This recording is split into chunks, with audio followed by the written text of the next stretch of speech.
Ladies and gentlemen, please welcome to the Rico and Mambo Morning Show from the movie Philly Brown. We got Chingo Bling, Chrissie Fit, and Kool Aid in the house.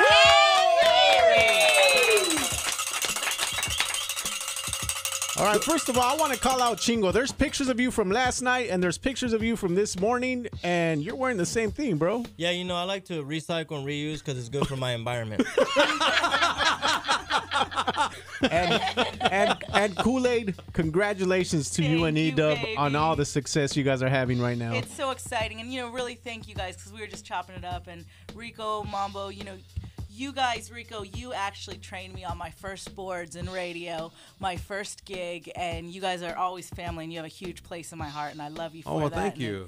Thank you very much. And they I let still me remember DJ that. on air one time. Oh, yeah? Remember we let Chingo go at it one time? It sounded like if you ever put sneakers in a dryer. That's how well the beats were matching. Like, And then Chrissie Fit. I don't want to mess up your name, man, because you mess up the name on a girl, and you're also having a lot of success right now with your acting, huh? Yeah, I've been very lucky right now and blessed, and Philly Brown drops today, and then this summer you can catch me in Teen Beach Movie on Disney Channel, where I am the only Latina on there. Nice, representing for the Latinas.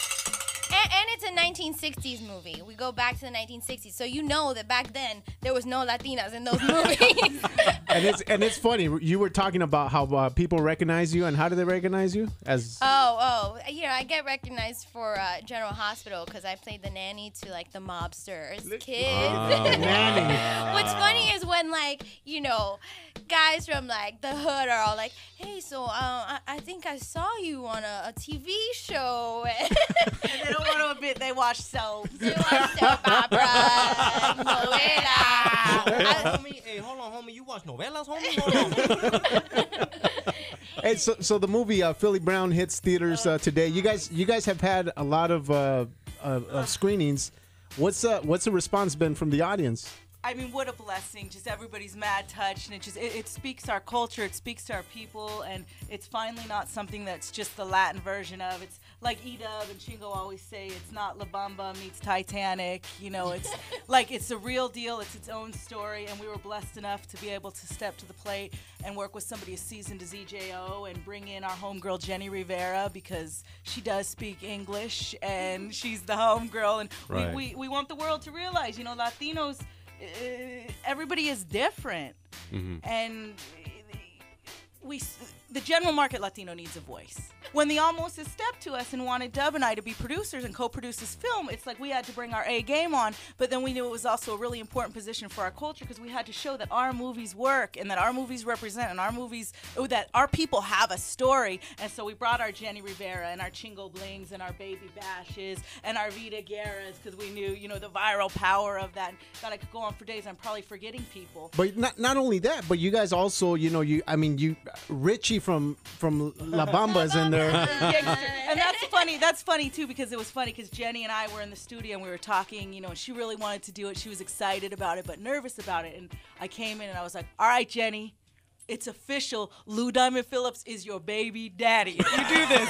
And that's when she was like, okay, it's over. EJO, Edward James Olmos, Lou Diamond Phillips, my baby daddy. I mean, we knew at that point it was cult classic. And then it's like, honestly, like nobody even knew the power of like a Chingo Bling and a Baby Bash till now they see social media. When I went to the movies yesterday, people were coming up to me saying they had heard about it, not through all the television promotion that's been done, but this started from the Border video. That's how they knew the date of the release. Now, Kool Aid, I got a question for you. Is how did this whole movie thing come up? I mean, how did you end up like getting into this whole movie scene? Well, they had the script, and it was based in the Latin hip-hop world, and so when they started hitting the streets asking people questions about Latin hip-hop, right away I was like, you need to go get with Kool Aid and E-Dub.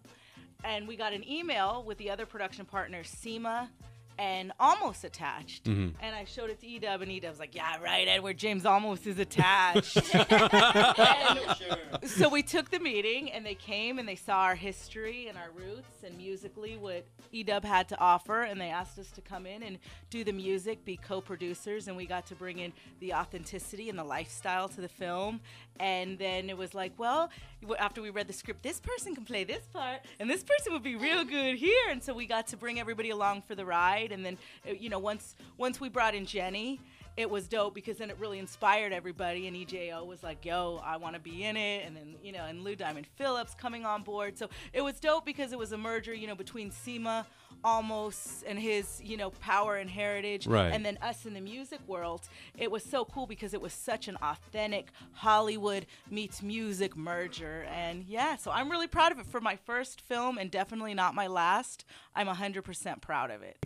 I know it was at a music festival, and you know, I know and Sundance, which is huge because there's no Latinos at Sundance. Like we took over. I was the most Latino there. Yes, I seen Chingo in the snow wearing his boots. Yeah. So it was real to, you know, to see something like that, and you know, all the hype behind it. I really want to see this movie. I was kind of disappointed that, you know, they were having viewings and I didn't get invited, but it's all good. Stop it. Anyways, Don't even go there, but I will tell you, you're invited today, 11 a.m. We're gonna. everybody's invited today.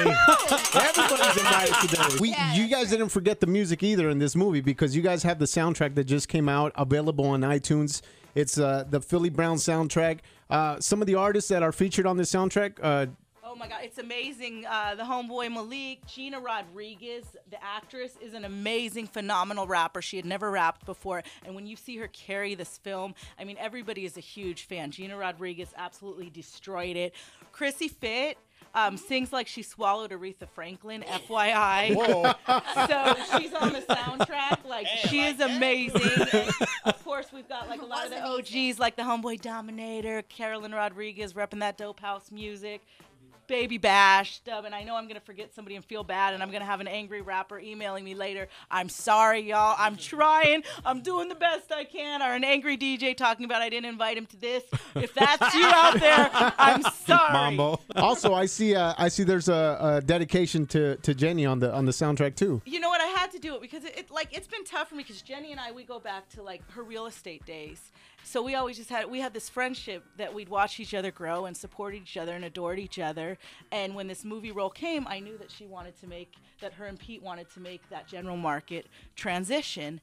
And, you know, it was a big first step to do that in. And I thank God now that we did that. But yeah, I had to do the Jenni dedication because I love Jenni and I really didn't speak on it much. And this film was originally just a break for her, and I appreciate all the spotlight and highlight that Jenni's getting, and it means a lot, and I want to make it clear that that is what has propelled.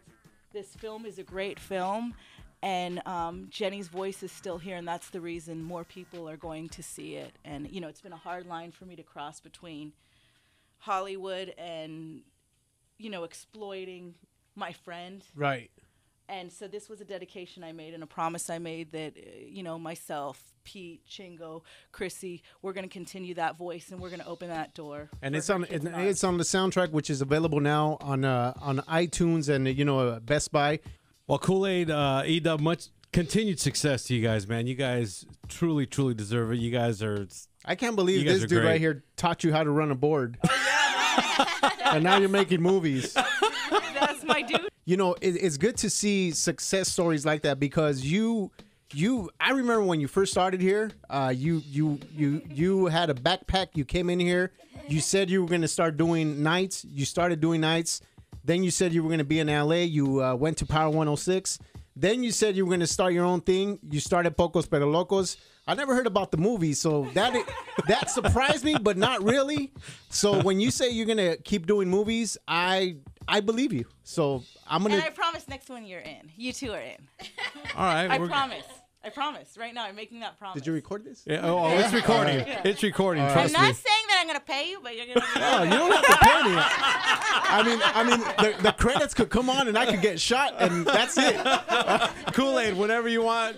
This is your house right here. I love you guys. Chingo. Thank you, guys. Chrissy, everybody else, you guys. Thank you so much for being here, man. Right here. Philly Brown the movie. Make sure you go out and check it out.